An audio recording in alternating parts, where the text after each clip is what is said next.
Hello दोस्तों, नमस्कार। स्वागत है आप सभी का क्विक न्यूज़ एनालिसिस में। दोस्तों आज मैं ये न्यूज़ एनालिसिस दोबारा शेयर कर रहा हूँ, रिकॉर्ड कर रहा हूँ। एक्चुअली मैं पहली बार इसको जब रिकॉर्ड कर रहा था तो it had some errors, just one of those days. तो मेरे को दोबारा पूरा रिकॉर्ड करना पड़ा। इनफैक्ट मैंने पूरा रिकॉर्ड कर लिया था ऑलमोस्ट आधे घंटे का, एंड देन आई रियलाइज कि ये तो रिकॉर्ड ही कंप्लीट नहीं हो पाया, and there was some failure, जिसकी वजह से रिकॉर्डिंग कंप्लीट नहीं हुई। सो कोई बात नहीं, we will record it again.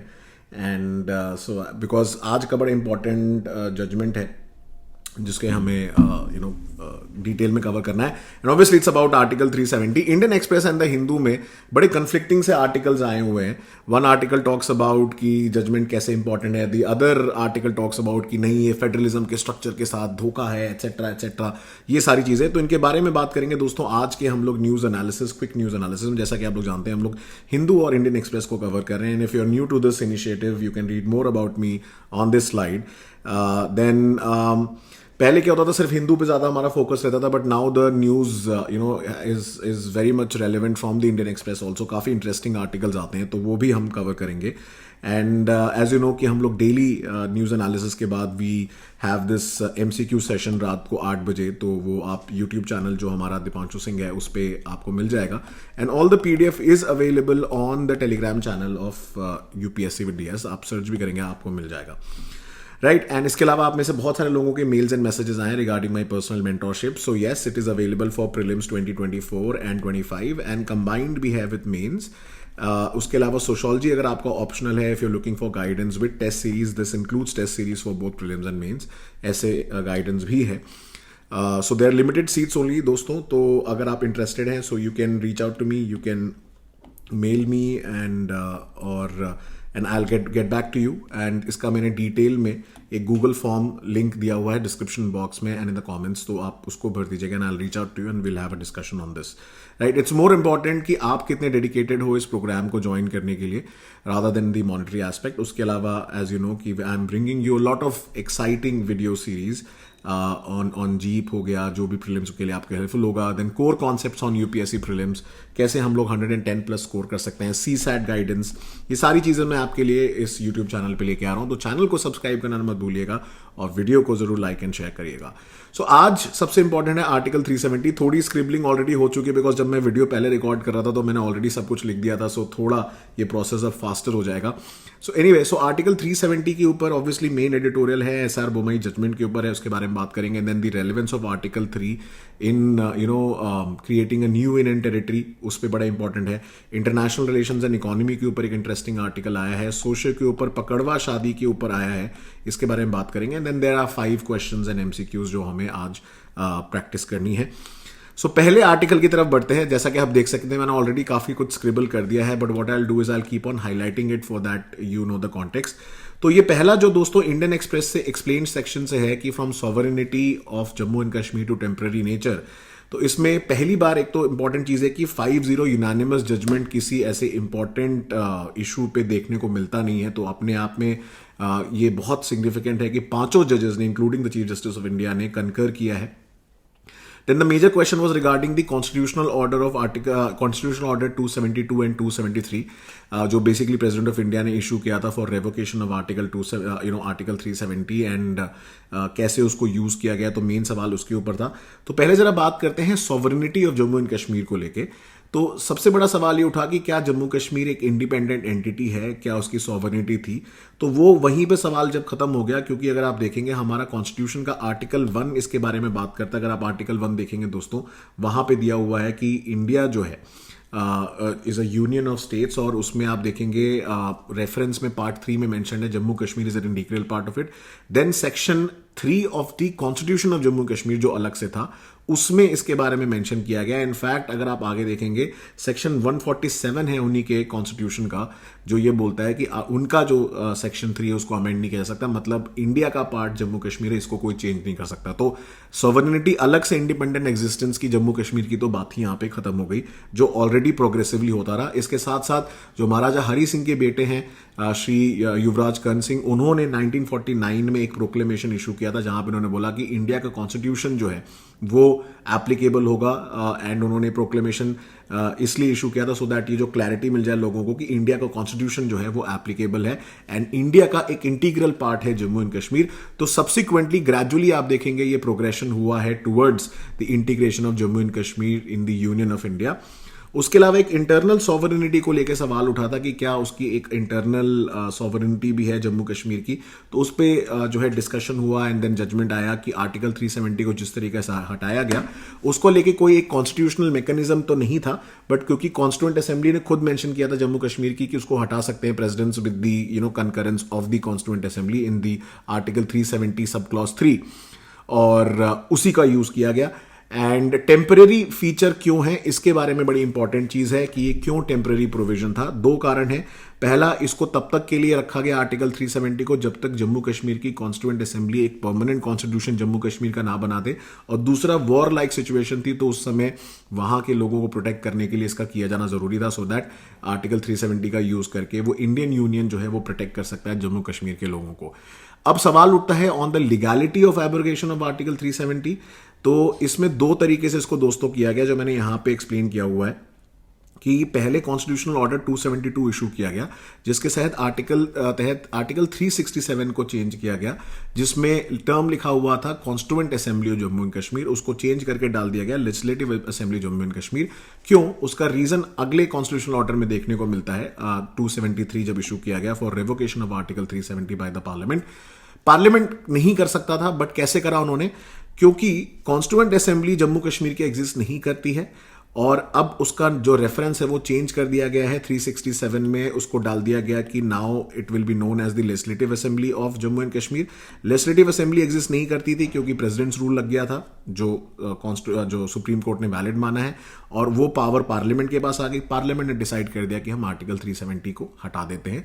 तो ये दो कॉन्स्टिट्यूशनल ऑर्डर मेन थे जो चैलेंज हुए थे, और कॉन्स्टिट्यूएंट असेंबली एग्जिस्ट करती नहीं है तो इस वजह से अब पार्लियामेंट के पास पावर आ गई। अब सवाल यहां पे उठा कि क्या प्रेसिडेंशियल ऑर्डर जो इशू किया गया या प्रेसिडेंट्स रूल लगाना कितना वैलिड था, वो हम अगले अभी स्लाइड में डिस्कस करेंगे। बट जहां तक बात यह है तो इसकी वैलिडिटी की बात है तो कोर्ट ने इसको अपहोल्ड किया है। किस तरीके से प्रोसेस फॉलो हुआ इसके बारे में मैंने एक डिटेल वीडियो पहले भी बनाया हुआ है। उसके अलावा अगर आप देखेंगे जस्टिस चंद्रचूड़ ने बोला ये सब करने की जरूरत नहीं थी क्योंकि once the constituent assembly was no longer there, ठीक है, ये ऑटोमेटिकली प्रेसिडेंट के पास पावर थी, he could have done it anyway, तो यहां पे उनको जरूरत नहीं थी। बट ठीक है, सरकार ने एक प्रोसीजर फॉलो किया जिसको अपहोल्ड किया गया है, एंड ये इंपॉर्टेंट चीज थी। तो मेन सवाल ये उठता है कि क्या प्रेसिडेंट की जो पावर है और प्रेसिडेंट रूल लगाने वाली, उसके ऊपर एसआर बोमाई जजमेंट का यूज किया है। Again as you know SR Bommai is very very important for examination. State of Karnataka का केस है, एंड देन लद्दाख को जो सेपरेट यूनियन टेरिटरी बनाया गया है ये कितने हद तक वैलिड है। तो इसके ऊपर द हिंदू में जो आर्टिकल आया है थोड़ा नेगेटिव ओरिएंटेड है, मतलब गवर्नमेंट बैशिंग करी गई है यहाँ पे। मेजरली इट फोकसेस ऑन की जैसे अगर आप देखोगे कि यहाँ पे इन्होंने मेंशन किया है कि कैसे सबवर्जन ऑफ फेडरल प्रिंसिपल्स हैं, फेडरल प्रिंसिपल्स के खिलाफ सिचुएटेड है, मैलिफाइड मैनर में प्रेसिडेंट्स रूल इंपोज किया गया। As you know Jammu Kashmir उस समय कोएलिशन सरकार थी, सरकार गिर गई तो प्रेसिडेंट्स रूल लगा दिया गया। इनफैक्ट अगर आप देखेंगे जम्मू कश्मीर में पहले गवर्नर रूल लगता था अंडर देयर जम्मू कश्मीर का कॉन्स्टिट्यूशन में, एंड देन प्रेसिडेंट्स रूल लगाया जाता था। एंड सिमिलरली अगर आप देखेंगे जो कॉन्स्टिट्यूशनल ऑर्डर 272 एंड 273 इशू किया गया, इसके ऊपर उन्होंने सवाल उठाया कि ये सही तरीके से नहीं हुआ, जो कि ऑफ कोर्स सुप्रीम कोर्ट ने सेट असाइड कर दिया है। देन सॉवरेनिटी की जहां तक हम बात करें तो ये मानते हैं कि जम्मू कश्मीर की कोई सॉवरेनिटी नहीं थी, एंड बट उन्होंने बोला कि ये एक पैंडोरास बॉक्स ओपन कर देगा। अब सरकार जो है वो इसको यूज करेगी, पार्लियामेंट जो है पावर को यूज करेगा, किसी भी स्टेट को यूटी में कन्वर्ट कर देगा, जो मन आएगा सो करेगा। ऐसे नहीं होता है, कोर्ट इसीलिए है, there is a system of checks and balances. तो यहां पे उन्होंने बोला कि ये इन्विटेशन एक तरीके का ऐसे और भी चीजों को करने का, तो इसका काउंटर जो है आर्ग्यूमेंट स्टेप बाय स्टेप हम लोग अब एक एक करके करेंगे इस आर्टिकल में। तो पहला जो आर्टिकल अगर आप देखेंगे दोस्तों, इस जो आर्टिकल में हम देखेंगे कि एसआर बोमाई जजमेंट का कितना इंपॉर्टेंट रोल रहा है in interpretation of this judgment which came yesterday. So SR Bommai जो केस है वो 1994 का लैंडमार्क वर्डिक्ट है सुप्रीम कोर्ट का, जहां पे आर्टिकल 356 की वैलिडिटी चैलेंज की गई थी रिगार्डिंग प्रेसिडेंट रूल कि कब अप्लाई किया जाता है in the case of constitutional machinery का जब फेलियर हो जाता है। तो 1989 में जनता दल की सरकार थी, अगर आप नहीं जानते इसके बारे में क्विकली मैं बता देता हूं। और उसमें क्या हुआ था, 19 एमएलओ ने जो है लेटर दिख दिया था कि वो पार्टी छोड़ रहे हैं, बेसिकली सरकार गिरने वाली थी। तो गवर्नर को लगा कि सरकार गिर रही है, इनके पास मेजोरिटी ने, उन्होंने प्रेसिडेंट्स रूल लगा दिया। इसमें सुप्रीम कोर्ट ने बोला कि गवर्नर को एक बार बोमई साहब से पूछ लेना चाहिए था, बिकॉज 19 में से 7 एमएलए वापस आ गए थे and they took a U turn. तो ये बड़ा इंपॉर्टेंट एक चीज दिखाता है कि जो प्रेसिडेंट का प्रोक्लेमेशन है उसका जुडिशियल रिव्यू किया जा सकता है on the grounds of illegality, mala fide intentions, extraneous consideration, abuse of power. But जो एडवाइस टेंडर की जाती है प्रेसिडेंट को, वो क्वेश्चन नहीं की जा सकती। It's only the action which can be judicial reviewed. इसके साथ साथ प्रेसिडेंट का जो रूल लगाने की जो पावर है उसको पार्लियामेंट्री अप्रूवल नेसेसरी कर दिया गया। 2 महीने के अंदर पार्लियामेंट को इसको अप्रूव करना पड़ेगा, अदरवाइज ये आपका इनवैलिड जो है होल्ड कर दिया जाता है। उसके साथ साथ ये भी बड़ी इंपॉर्टेंट चीज एक बताई गई इस जजमेंट में कि भले ही स्टेट्स जो हैं they have lesser power than the centre, but वो अपेंडेजेस नहीं है, they have an independent existence also. और इसी को लेके आप देखोगे जजमेंट बड़े इंपॉर्टेंट पॉइंट्स मेंशन किए गए। स्टेट ऑफ राजस्थान वाला जो केस है उसका भी रेफरेंस आया। इनफैक्ट डॉक्टर अंबेडकर ने तो ये भी बोला था कि वो होप करते हैं कि कभी आर्टिकल यूज नहीं होगा, डेड लेटर रहेगा। संतनाम साहब बड़े इंपॉर्टेंट है, संतनाम कमेटी सीवीसी सीबीआई के लिए रेफरेंस में आती है। सो उन्होंने बोला कि संतनाम साहब का कहना था कि it is strongly the conventions that will prevent the misuse and abuse of the power under article 356। तो उन्होंने यहां पे रेफरेंस दिया है कि कोशिश तो ये की जानी चाहिए कि एसआर बोमई के जजमेंट के जब तक आया तब तक ऑलमोस्ट 100 बार से ज्यादा प्रेसिडेंट रूल यूज किया जा चुका था। इनफैक्ट अगर आप देखोगे 29 टाइम्स लग चुका है लास्ट 90, अगर आप देखेंगे 95 से 2021 के बीच में 100 टाइम्स से ज्यादा यूज हो चुका है प्रेसिडेंट रूल का आर्टिकल 356 फ्रॉम 1950 टू 1994। सो बड़ा इंपॉर्टेंट डेटा है for examination.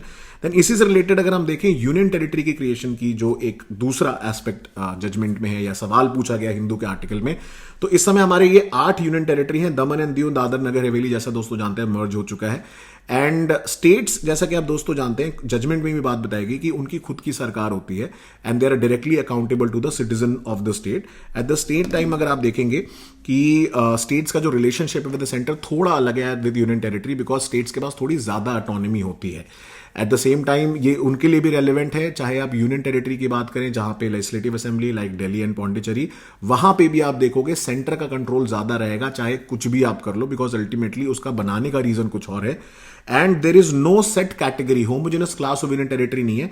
Her union territory किसी पर्पज से बनाई गई है, हर किसी का रीजन अलग है, और वो क्या है वो यहां पे आपको देखने को मिलता है। Union territories were created because they were not found viable administrative units, क्योंकि उनके पास एडिक्वेट रिसोर्सेज नहीं थे, उसके साथ स्ट्रेटेजिक, सिक्योरिटी और अदर कंपेलिंग रीजन से, जिसकी वजह से यूनियन टेरिटरीज को बनाया जाता है। बट अल्टीमेट एम पर्पज ये होता है यूनियन टेरिटरी का कि ये यूटी जो है फाइनली ये स्टेट में कन्वर्ट हो जाए, they become a unit which is a viable administrative unit and attain autonomy, जो कि नॉर्थ ईस्ट के बहुत सारे यूटीज के साथ हुआ। In fact Goa was also a UT before it became a full fledged state. तो पर्पस ये होता है कि यूटी को पहले सपोर्ट किया जाए, जैसे जैसे बच्चों को नरिश किया जाता है, चाइल्ड को नरिश किया जाता है, ताकि वो बाद में अडल्ट बन जाए, वैसे स्टेट्स जो है बन जाते हैं बहुत सारे यूनियन टेरिटरी।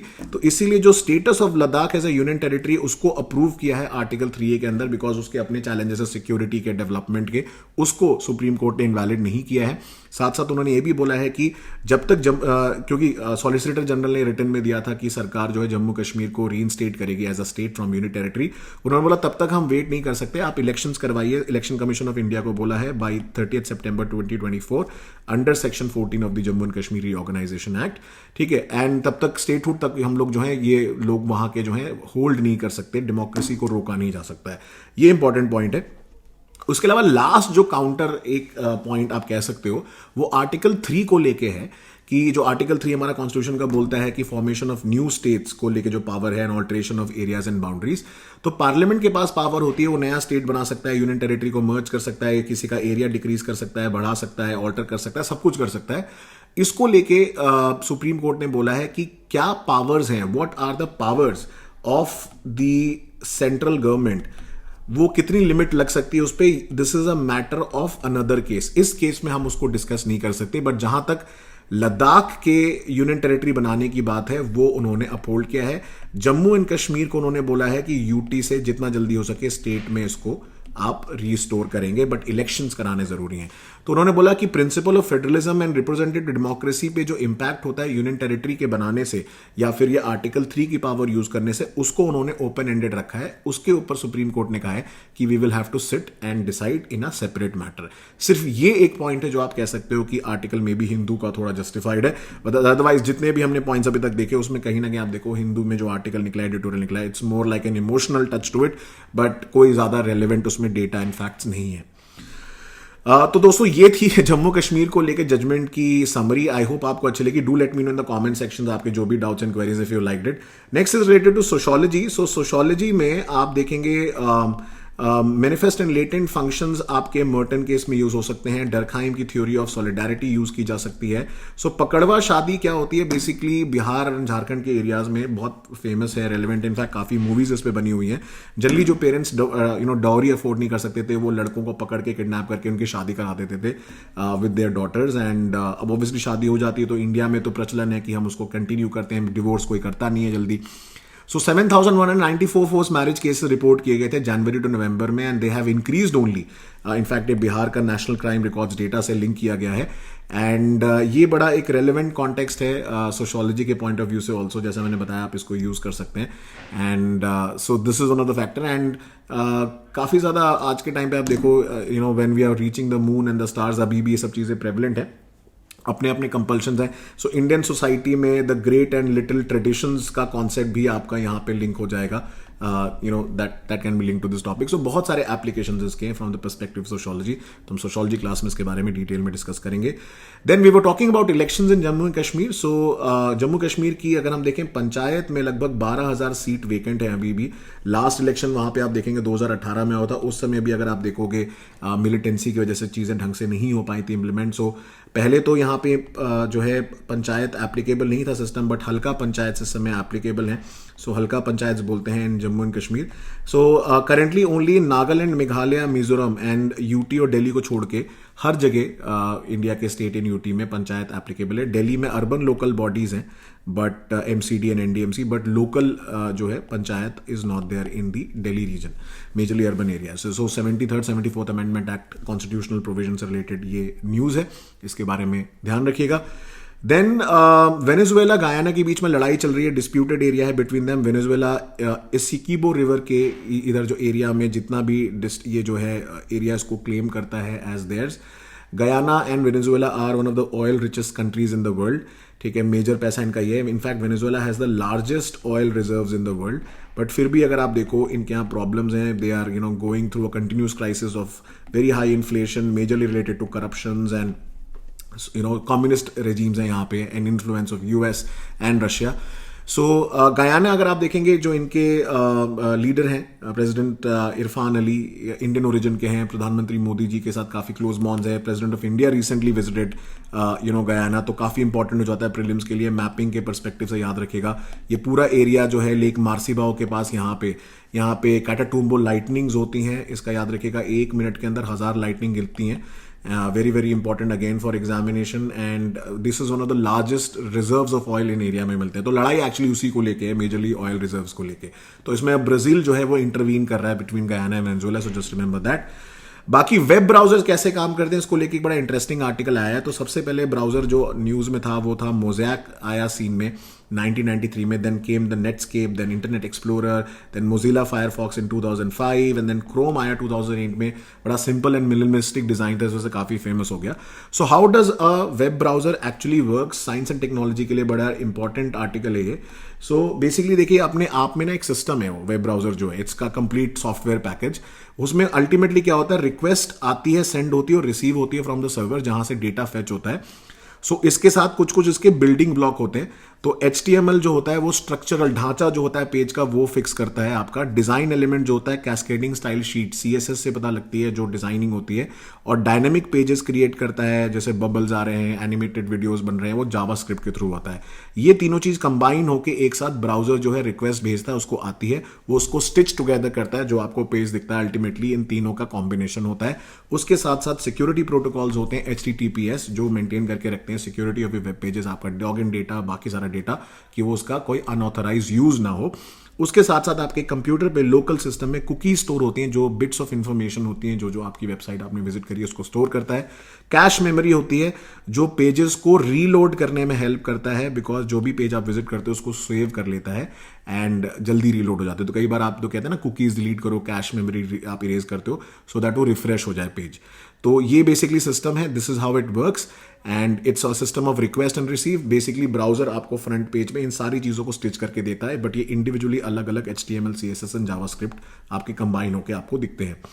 मॉडर्न टेक्नोलॉजी में वेब असेंबली आजकल यूज किया जा रहा है, augmented reality and virtual reality का ये यूज कर रहा है। तो is the time of AI, काफी इंटरेस्टिंग टाइम्स है, तो काफी सारी नए डेवलपमेंट्स इसमें हो रहे हैं।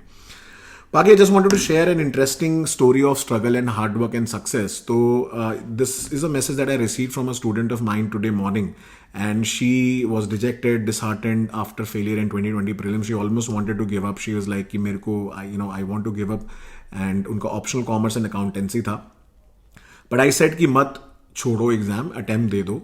And she finally cleared mains 2023 using sociology, or basically taking up sociology, optional commerce and accountancy छोड़ दिया even though उनका background था। So this shows the story of grit and determination। this examination हो सकता है लास्ट ईयर आपका नहीं था, बट ये साल आपका हो या अगला साल आपका हो, तो ये बड़ा इंपॉर्टेंट है। Obviously there has to be a conscious awareness कि आप कितने अटेम्प्ट्स दोगे, बट कई बार you never know, you will reach the last mile, the final step is in the next attempt. तो never be disheartened। Maybe आप में से कुछ लोगों के लिए मोटिवेशनल हो, so use it like that. And if you need any help and guidance, I am already there for you guys. And जैसे मैंने आपको बताया, I am giving personal mentorship for sociology, prelims and mains, and please feel free to reach out. आज के सवाल ये हैं, article 3 को लेके है पहला सवाल, इनको अटेम्प्ट करिएगा। दूसरा प्रेसिडेंट्स रूल को लेके है। तीसरा पंचायती राज सिस्टम को लेके है। चौथा वेनेजुएला को लेके है। इनको पॉज करके अटेम्प्ट करिएगा क्वेश्चन जो हैं, और नीचे कमेंट सेक्शन में इसके आंसर दीजिएगा। Then the last one is on fundamental rights. So this is more related to SR Bommai judgment, fundamental rights, TPSP, Minerva Mills के केसेस के लिंक करके बनाया हुआ है। सो ये पांचों क्वेश्चन का आंसर हम लोग डिस्कस करेंगे शाम को। बाकी as I told you that I am giving this information, ये डिस्क्रिप्शन बॉक्स में आपका, या आप देखेंगे कमेंट सेक्शन में गूगल फॉर्म का लिंक है, जहां पे मैंने लिंक दिया हुआ है, so that you can fill it up if you are interested in joining the personal mentorship program. It's a paid program of course, but then it will be worth it. And इसमें मैं अपने खुद के notes भी share करूंगा। There will be live videos, there will be prelims and mains test series. अगर prelims का सिर्फ चाहिए तो प्रीलिम्स के लिए है, सोशियोलॉजी का लाइव वीडियोस के साथ गाइडेंस है, but it has limited seats only. So early bird discount है to only the first 100 students. फिर देन ऑब्वियसली प्राइस बढ़ जाएगा, because I will not be taking up more than 150 students, because then it becomes very difficult to give full attention to all the students, right? So this is what it is. So interested हैं, जल्दी form भर दीजिए, and I'll see you guys in the personal mentorship program. बाकी feel free to reach out. You have Telegram channel को join कर लीजिए, आपको यहाँ पे सारे PDF मिल जाएंगे। ट्विटर है, इंस्टाग्राम है, वेबसाइट है, कहीं पे भी आप जाके मुझे मैसेज कर सकते हैं, मेल कर सकते हैं। मेरी ID dipanshu.singh@gmail.com पे। So thank you so much everyone. जाते जाते मैं आपसे सिर्फ एक रिक्वेस्ट करना चाहता हूं कि please share the video as much as you can. So हमें 12,000 to 15,000 व्यूज तक पहुंचाना है अपने डेली न्यूज एनालिसिस को बाय द एंड ऑफ दिसंबर।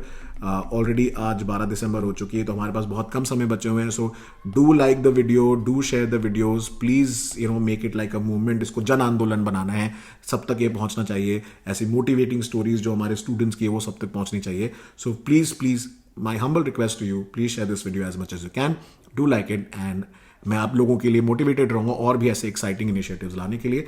मैं मिलूंगा अगले वीडियो में। Till next time, thank you so much दोस्तों, एंड जय हिंद।